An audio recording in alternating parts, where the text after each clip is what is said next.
নমস্কার বন্ধুরা, কেমন আছেন সবাই? সুপ্রভাত কিচেনে আপনাদের সকলকে স্বাগত। বন্ধুরা, দেখেই বুঝতে পারছেন আজকের রেসিপি আমার শ্যাপলা। আর তো চলুন এই শ্যাপলাগুলোকে ভালো করে আমি ধুয়ে কেটে পরিষ্কার করে নিই। শ্যাপলাই বলুন বা শালক ডাঁটাই বলুন। তো আজকের রেসিপিটা প্রথম থেকে লাস্ট পর্যন্ত দেখার জন্যে অনুরোধ রইল। চলুন ভালো করে এগুলো আগে কেটে নেওয়া যাক।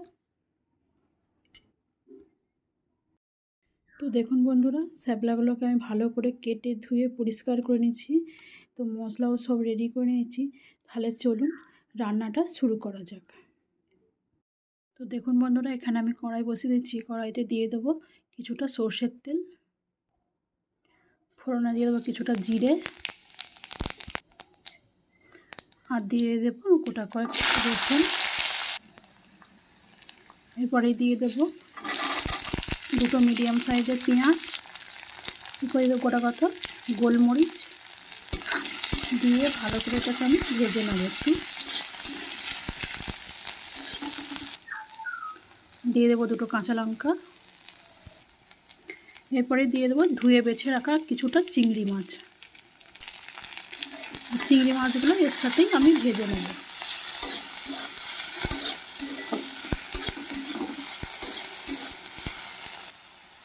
দেখুন মশলাটা আমার কমপ্লিট হয়ে গেছে। এটাকে আমি ঠান্ডা করতে দেব। কড়াটা এখানে আমি ভালো করে ধুয়ে পরিষ্কার করে নিলাম। নিয়ে আবার কিছুটা আমি সর্ষের তেল দিয়ে দিলাম। ফোড়নে দেবো কালো জিরে, একটা তেজপাতা, শুকনো লঙ্কা, আর একটু দারচিনি।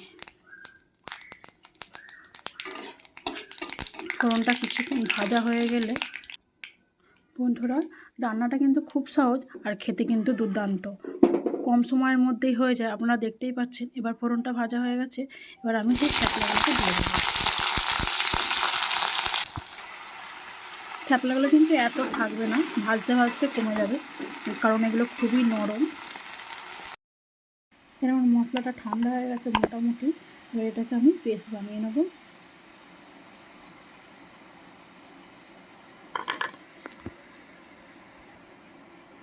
সামান্য একটু পোস্ত দিয়ে দেবো। এই মশলাটা আমি পেস্ট বানিয়ে নেব। দেখুন বন্ধুরা, কতটা কমে গেছে শ্যাপলাগুলো। এবার আমি যে পেস্টটা বানিয়েছিলাম সেই পেস্টটা দিয়ে দেবো। এবার এক এক করে ওর মধ্যে হলুদ দিয়ে দেবো। সামান্য পরিমাণে একটু গুঁড়ো লঙ্কা দেবো, কারণ আমি কাঁচা লঙ্কা দিয়েছি দুটো। কাঁচা লঙ্কাগুলো বন্ধুরা প্রচণ্ড ঝাল আছে। নুনও আমি মশলাই দিয়েছি, তাই অফ ক্যামেরায় দিয়েছি, তো অল্প করে একটু দিলাম। দিয়ে এবার এটাকে আমি কষাবো। বন্ধুরা, একবার হলেও বাড়িতে এইভাবে একবার বানিয়ে খাবেন, খুব সুন্দর খেতে লাগে। অবশ্যই একবার বাড়িতে এইভাবে বানাবেন, অসম্ভব সুন্দর খেতে হয়। তো এই তরকারিটা থাকলে আর কিছুই কিন্তু লাগবে না। দেখুন কতটা সুন্দর লাগছে। দেখুন বন্ধুরা, এবার আমি জল দিয়ে দেবো। বেশি কষানোর দরকার নেই, কারণ আমাদের মশলা তো ভাজাই ছিল, আর গন্ধটা পুরো ছড়িয়ে গেছে যেহেতু চিংড়ি মাছ দেওয়া আছে।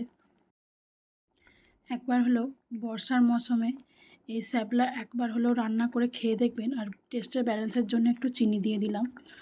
তো বন্ধুরা, একটু আমি চাপা দিয়ে দেবো। চাপাটাকে অল্পই দেবো, কারণ এগুলো এমনিতেই নরম খুব। তো চলুন একটু ঢাকা দিয়ে দিই।